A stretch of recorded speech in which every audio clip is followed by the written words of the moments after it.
Tempatnya berbagi solusi dan pengalaman orek-orek 87 kembali lagi berjumpa di channel ini. Dan hari ini saya ada satu buah paket yang akan saya buka dan saya akan perlihatkan ke sobat-sobat semuanya. Paket ini adalah paket komplainan dari sobat saya yang ada di Cikampek sana. 2 hari sebelumnya saya kirim paket ini dengan keadaan nyala normal dan bisa dipakai, dan paketan ini adalah paketan satu buah PSP. Nah, saya ditugaskan hanya mengganti bagian LCD dan bagian analognya aja. Di bagian tombol power dan lainnya atau di bagian mesin yang lainnya tidak ada masalah, karena sebelum saya kirim juga saya udah cek terlebih dahulu, dimainkan dulu, diisi game lalu dimainkan beberapa saat, dan hasilnya udah bisa dipakai tanpa ada kendala. Dan setelah beberapa saat nyampe di tempat orangnya, lalu si PSP ini terkendala, dia tidak bisa di-on-kan. Oke, hari ini kita akan coba bahas bagaimana cara mengatasi PSP yang seperti itu. Dan sebelumnya sobat, silakan yang belum berlangganan gratis dan tombol loncengnya diaktifkan supaya ada notifikasi ketika saya update video selanjutnya.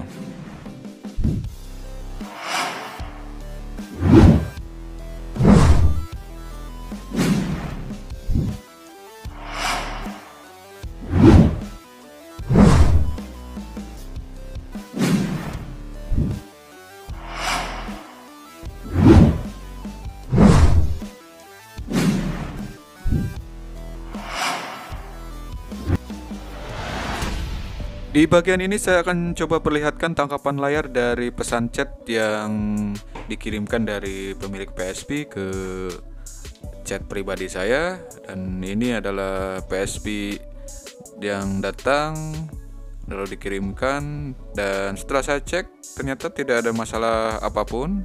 Si PSP-nya saya on-kan itu nyala normal, lalu saya mengatakan bahwa si LCD-nya harus diganti karena ada tompel hitam di tengah-tengah seperti itu.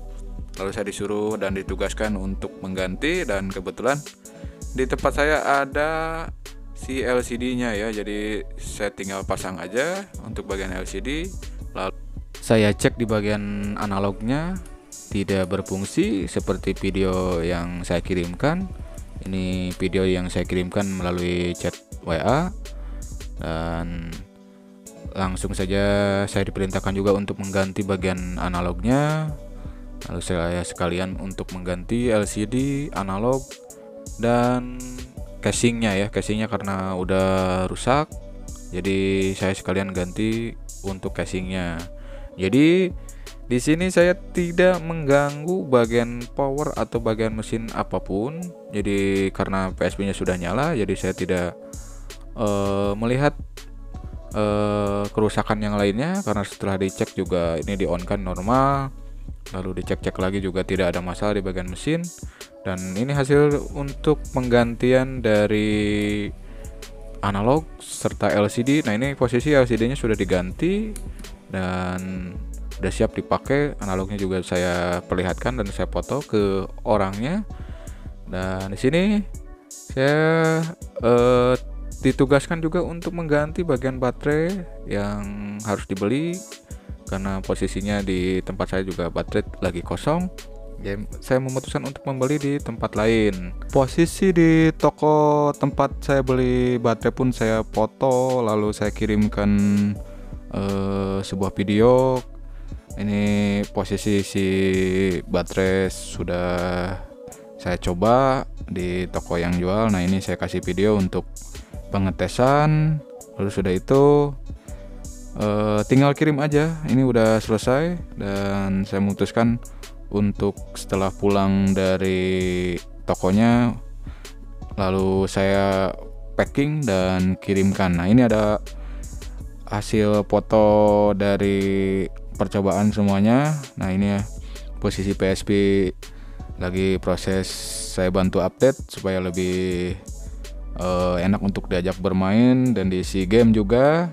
Nah, ini posisi sudah saya isi game. Lalu saya memutuskan untuk mengirimkan PSP ini keesokan harinya supaya saya cek-cek terlebih dahulu, dan supaya tidak ada kendala lagi ketika PSP ini sudah berada di tempat yang punya.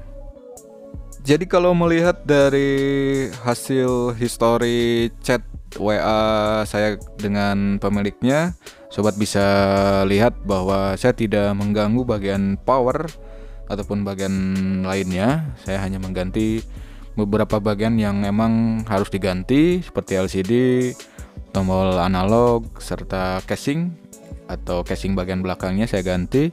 Dan benar saja setelah saya bongkar seperti ini PSP-nya tidak apa-apa ya. Di on kan udah bisa on. Lalu ya seperti biasa, normal aja.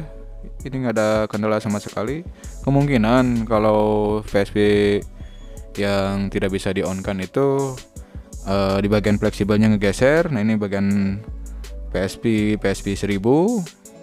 Tapi untuk menjaga kenyamanan supaya tidak terulang lagi ketika saya kirim ulang ke pemiliknya, saya coba memutuskan untuk mengganti bagian tombol yang satu blok seperti ini. Sudah termasuk tombol on off juga yang nempel.